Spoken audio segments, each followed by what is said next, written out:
بسم اللہ الرحمن الرحیم۔ السلام علیکم۔ شاید تربیت کی کمی تھی یا پھر مجھے میرے حسد کی سزا ملی۔ ہوا کچھ یوں کہ میں ایک پڑھی لکھی لڑکی تھی۔ میرا تعلق ایک مقامی سیاستدان گھرانے سے تھا، اور پھر میرے گھر کے اندر بھی ہر وقت سیاست ہی چلتی رہتی تھی، کیونکہ گھر کے تمام کام میری والدہ کی مرضی سے ہوتے تھے۔ میرے والد صاحب 4 بھائی تھے۔ باقی تینوں بھائیوں کی بیویوں کو حکم تھا کہ وہ میری والدہ کی ہر بات کو حکم سمجھیں۔ میری والدہ اپنی طاقت قائم رکھنے کے لیے وقتاً فوقتاً اپنی دیورانیوں کو ان کے شوہروں سے پٹواتی رہتی تھیں، جبکہ دوسری طرف میرے تینوں چچیاں میری والدہ کے تسلط سے آزاد کے لیے تگ و دو میں مصروف تھیں۔ وہ اپنے گھروں میں خود مختار ہو کر فیصلہ کرنا چاہتی تھیں۔ یہ وہی وجہ تھی کہ وہ میری والدہ کو اچھا نہیں سمجھتی تھیں۔ میں نے جب سے ہوش سنبھالا تھا اپنے گھر کی اس سیاست کو دیکھنے لگی تھی۔ جب 7ویں کلاس میں پہنچی تو میری والدہ نے مجھے اپنے ساتھ شامل کر لیا، اور میں نے اپنی والدہ سے گھر میں حکمرانی کرنے کا ہنر سیکھ لیا۔ خیر، وقت گزرتا گیا اور میری شادی ہو گئی۔ میرے سسرال والے انتہائی نیک سیرت اور بولے والے سادے لوگ تھے۔ میرے شوہر کے علاوہ ان کا ایک بڑا بھائی بھی تھا جو شادی شدہ تھا۔ مجھے سسرال جاتے ہی ہاتھ کا چھالا سمجھ لیا گیا۔ میری جٹھانی ساس اور نندیں میرا بہت خیال رکھتی۔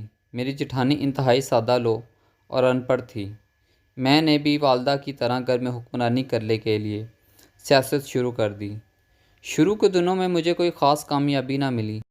دوسری طرف جب میری والدہ کو میرے سسرال کی سادگی کا پتہ چلا تو انہوں نے مجھے گائیڈ کرنا شروع کر دیا اور کہا کہ کسی طرح اپنی جٹھانی کو طلاق دلوا کر اپنی چھوٹی بہن کو بھی اسی گھر میں بیاہ دو۔ میں نے اپنی ماں کا مشورہ مان لیا اور والدہ کے مشوروں پر چلنے لگی۔ والدہ کی پشت پناہی سے مجھے پہلی کامیابی تب ملی جب میں نے اپنی جٹھانی اور چھوٹی نند کے درمیان غلط فہمی پیدا کر کے ان کی بول چال بند کروا دی۔ بعد ازاں چھوٹی نند کے ذریعے اپنی نندوں کو اپنے ہاتھ میں رکھ کر کے جٹھانی کے خلاف استعمال کرنے لگی، اور جٹھانی کے سامنے اس کے ساتھ ہونے والی زیادتی اور ظلم پر مگرمچھ کے آنسو بہاتے ہوئے اس سے ہمدردی بھی جتانے لگی۔ یہاں تک کہ بات اس حد تک بڑھ گئی کہ میں نے اپنی نندوں کو کہہ کر جٹھانی پر چوری کا الزام لگا دیا۔ بات گھر کے مردوں تک گئی، جس کا مردوں نے کوئی خاص ایکشن نہ لیا۔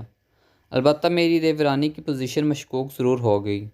پھر آہستہ آہستہ میں روز چھوٹی موٹی شکایت نندوں کے ذریعے ساس اور جیٹھ تک پہنچانے لگی، یہاں تک کہ ایک دن تنگ آ کر میری جٹھانی نے میری چھوٹی نند کو تھپڑ مار دیا۔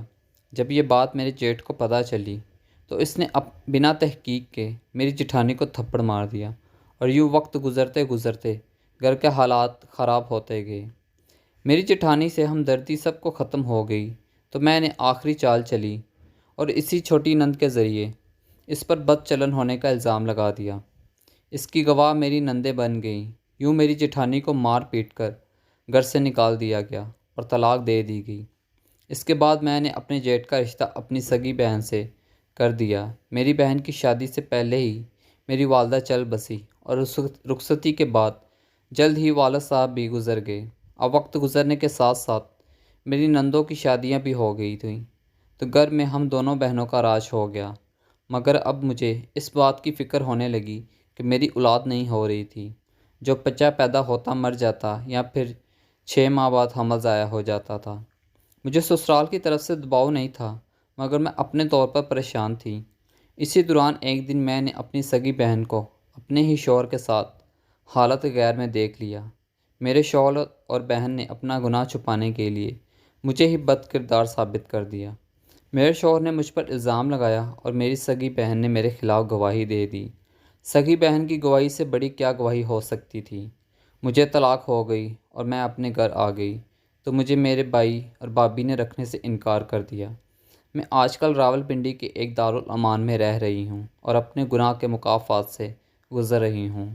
میں نے اپنی اس جیٹھانی کا پتہ کروایا جسے میری وجہ سے طلاق ہوئی تھی، تاکہ اس سے معافی مانگ کر گناہ کا بوجھ ہلکا کر سکوں، مگر وہ نکاح کر کے اپنے شوہر کے ساتھ آسٹریلیا کے شہر سڈنی منتقل ہو گئی ہے۔ میں چاہ کر بھی اس سے رابطہ نہیں کر پائی۔ آج یہاں قید ہو کر موت کا انتظار کر رہی ہوں۔ تھینکس فار واچنگ انفو مور۔ ملتے ہیں نیکسٹ ویڈیو میں انشاءاللہ، تب تک کے لیے اللہ حافظ۔